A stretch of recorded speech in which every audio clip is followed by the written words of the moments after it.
ఉన్న బంగారాన్ని విడిపించి ఆ రోజు ఆన్లైన్ రేటుకే మేము కొంటాం. Sharma gold company.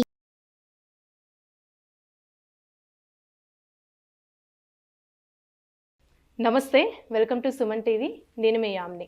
ప్రస్తుతం మనతో ఉన్నారు ప్రముఖ ఆధ్యాత్మికవేత్త, ప్రముఖ జ్యోతిష వాస్తు పండితులు డాక్టర్ గుండపూడి శివసుధీర్ శర్మ గారు ఉన్నారు. గురుగారితో మాట్లాడి మనకున్న సందేహాన్ని అడిగి తెలుసుకుందాం. నమస్కారం గురుగారు. శ్రీమాత్రే నమః. శ్రీ గురుభ్యో నమః. గురుగారు, ఈ నెల మనకి హనుమాన్ జయంతి రాబోతుంది కాబట్టి ఆ రోజు ఆంజనేయ స్వామిని ఏ విధంగా ఆరాధిస్తే మంచిది, ప్రత్యేకంగా మంత్రం అంటూ ఏది జపిస్తే మంచిదండి? వైశాఖే మాసి కృష్ణాయాం దశమ్యాం మందవాసరే పూర్వాభాద్ర ప్రభూతాయ మంగళం శ్రీ హనుమతే. వైశాఖ మాసంలో కృష్ణపక్షంలో దశమి రోజున శనివారం రోజున పూర్వాభాద్ర నక్షత్రంలో ఆంజనేయ స్వామి వారి జననం జరిగిందని చెప్పి ఈ శ్లోకానికి పరమార్థం. ఇదే మనకి main Hanuman Jayanti. Main duplicate లేదు, అసలు ఒక్కటే హనుమ జయంతి. అదే ఈ సంవత్సరం జూన్ 1వ తారీఖు వచ్చేటువంటి వైశాఖ బహుళ దశమి శనివారం హనుమ జయంతి. అంటే ఇప్పుడు చైత్రమాసంలో కూడా అది హనుమ జయంతి కాదు, అంతకుముందు కూడా మనం చెప్పుకున్నాం. హనుమత్ విజయోత్సవం చైత్రశుద్ధ పౌర్ణమి రోజున ఆంజనేయ స్వామి వారు లంకలో సీతాదేవిని చూశారు కాబట్టి ఆయన ఏ కార్యం కోసమైతే వెళ్ళారో ఆ కార్యం దిగ్విజయం పూర్తయింది కాబట్టి ఆ రోజున విజయోత్సవంగా ఉత్సవం చేస్తారు తప్పితే హనుమత్ జయంతోత్సవం అయితే కాదు. జయంతి అంటే ఒక్కటే ఉంటుంది, పుట్టినరోజు ఒకటే కదా. ఎవరికైనా ఈ నార్త్ ఆర్ సౌత్ ఎవరికైనా సరే ఒక్కటే, అదే హనుమత్ జయంతి. వైశాఖ బహుళ దశమి జూన్ 1వ తారీఖు వచ్చింది. నిజంగా ఇందాక మనం ఒక శ్లోకం చెప్పుకున్నాం మొట్టమొదట్లో, వైశాఖే మాసి కృష్ణాయాం దశమ్యాం మందవాసరే పూర్వాభాద్ర ప్రభూతాయ మంగళం శ్రీ హనుమతే.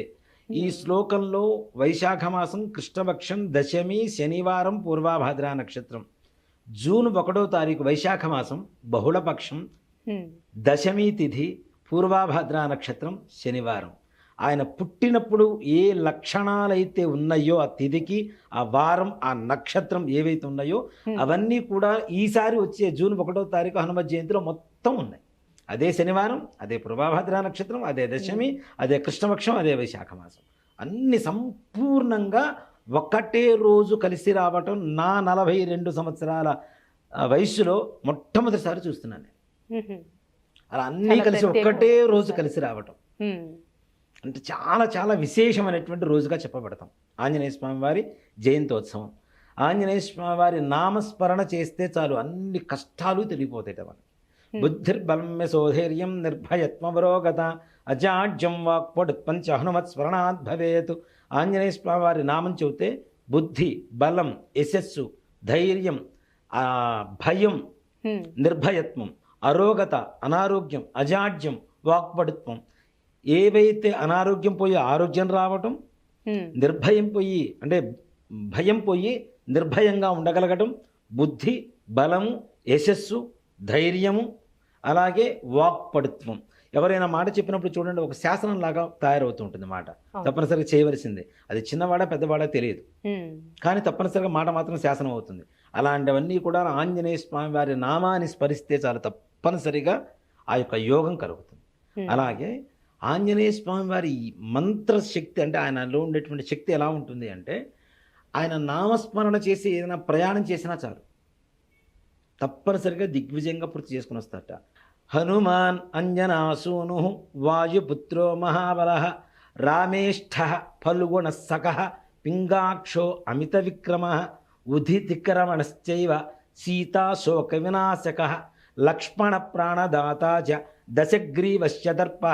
ఈ 12 నామాలు పారాయణం చేసుకొని ఏదైతే ప్రయాణం చేస్తున్నామో, ద్వాదశైతాని నామాని కపీంద్రస్య మహాత్మనః స్వాపకాలే పఠే నిత్యం యాత్రాకాలే విశేషతః తస్య మృత్యుభయం నాస్తి సర్వత్ర విజయీ భవేత్ అంటాడు.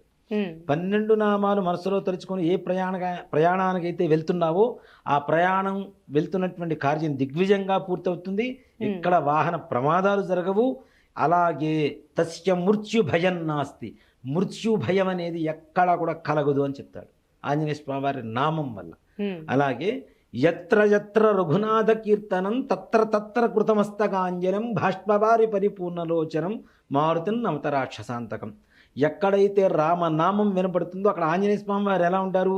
తత్ర తత్ర కృతమస్తకాంజనం, నమస్కారం చేస్తూ ఉంటారట ఆయన. అంటే రామనామానికి బద్ధుడైపోయాడు ఆయన. రామ అనేటువంటి శబ్దం ఎక్కడ వినపడితే అక్కడ ఆంజనేయ స్వామి వారు తిష్ట వేసుకొని కూర్చుంటారు కదా. హనుమత్ జయంతి శనివారం రోజున వస్తుంది. అన్ని లక్షణాలతో కూడుకున్నటువంటి హనుమత్ జయంతి. మరలా చెబుతున్నాను, చైత్రశుద్ధ పౌర్ణమికి వచ్చేది హనుమత్ జయంతి కాదు. ఇది అక్షర సత్యం. ఎక్కడైనా రాసి పెట్టిందేమో తీసుకురమ్మని చెప్పండి ఎవరైనా. ఈ శ్లోకానికి పరమార్థం ఏంటో చెప్పమని చెప్పండి. తప్పనిసరిగా హనుమత్ జయంతి అనేది వైశాఖ మాసంలో వచ్చేటువంటి బహుళ దశమి రోజున వచ్చేటువంటిదే అసలైన హనుమత్ జయంతి. కాబట్టి ఈ హనుమత్ జయంతి రోజున ప్రొద్దున్నే స్నానం చేసి చక్కగా సంధ్యావందనం చేసుకుని ప్రొద్దున్నే ఇంట్లో దీపారాధన చేసుకొని దేవాలయానికి వెళ్ళండి. ఆంజనేయ స్వామి వారి దేవాలయానికి వెళ్ళి ఆంజనేయ స్వామి వారికి ప్రదక్షిణాలు చేయండి. వివాహం కావాలి అనుకునేటువంటి వారు పసుపు కొమ్ములతో చేయండి. వ్యాపారం బాగుండాలి అనుకునేటువంటి వారు తప్పనిసరిగా ఈ మల్లెపూలతో చేయండి. ఏదైనా భూత ప్రేత పిశాచ బాధలు అనారోగ్య సమస్యలు ఏమైనా ఉన్నాయి అవి పోవాలి అనుకునేటువంటి వారు, ఆరోగ్యం కావాలి భూత ప్రేత సమస్యలు పోవాలనుకునేటువంటి వారు మిరియాలతో చేయండి.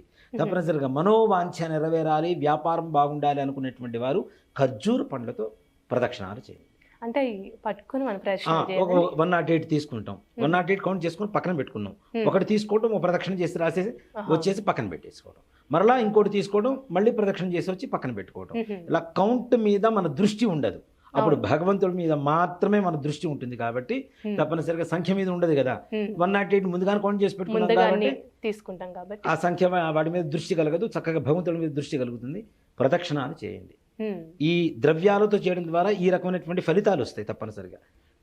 తప్పనిసరిగా ప్రదక్షిణాలు చేసుకొని స్వామివారిని సందర్శనం చేసుకొని తమలపాకుల మాల స్వామివారికి అలంకారానికి వేయండి. అది 108 తమలపాకులు కావచ్చు, 54 కావచ్చు, 27 కావచ్చు. అవకాశం లేకపోతే కనీసం 11 తమలపాకులతో అయినా సరే సింధూరంతో తమలపాకు మీద చిన్న మన అగ్గిపుల్ల కానివ్వండి, అగిరపత్తి పుల్ల తీసుకొని దానికి పత్తి ఇట్లా కాటన్ ఇట్లా అనేసి దాంతో సింధూరంలో నూనె పోసేసి చెమేరి తైలు కానీ ఆవు నెయ్యి కానీ వేసి దాంతో శ్రీరామ అని తమలపాకు మీద ఒక్కో తమలపాకు మీద రాసి స్వామి వారికి సమర్పించండి.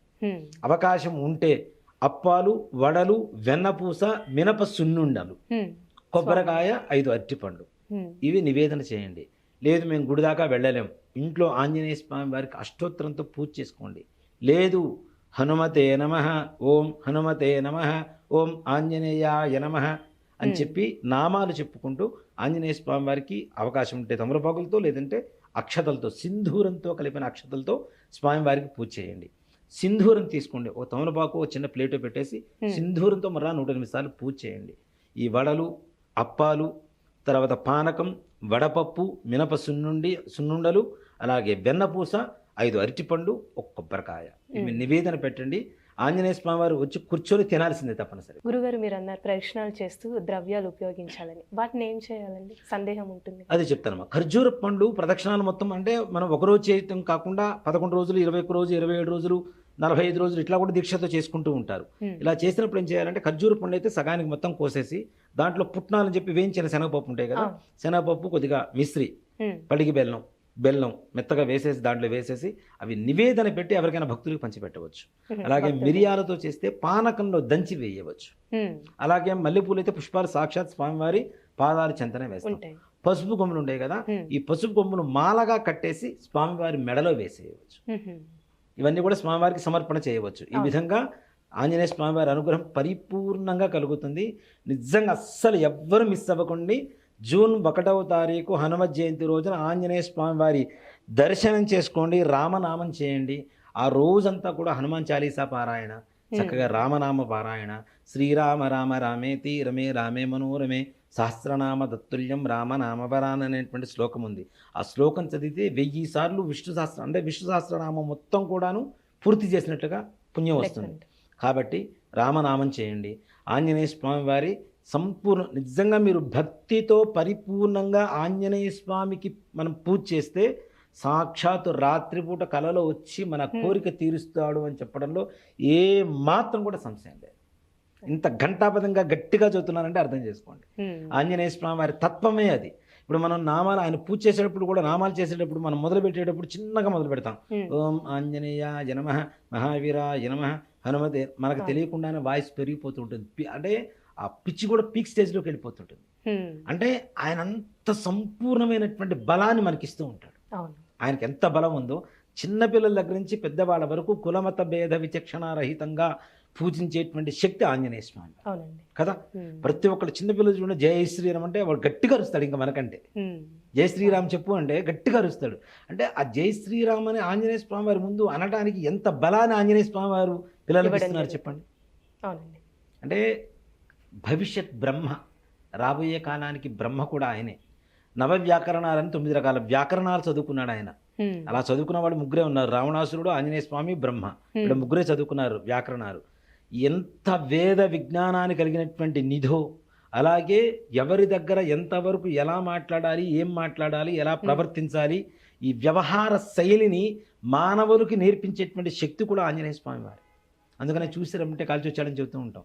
అంటే మేధస్సుని, అమితమైనటువంటి మేధస్సుని, వాయు వేగాన్ని ఆయన ఎట్లా ఉంటుంది అంటే గాలి కంటే కూడా ఇంకా వేగంగా వచ్చేస్తాడు కదా.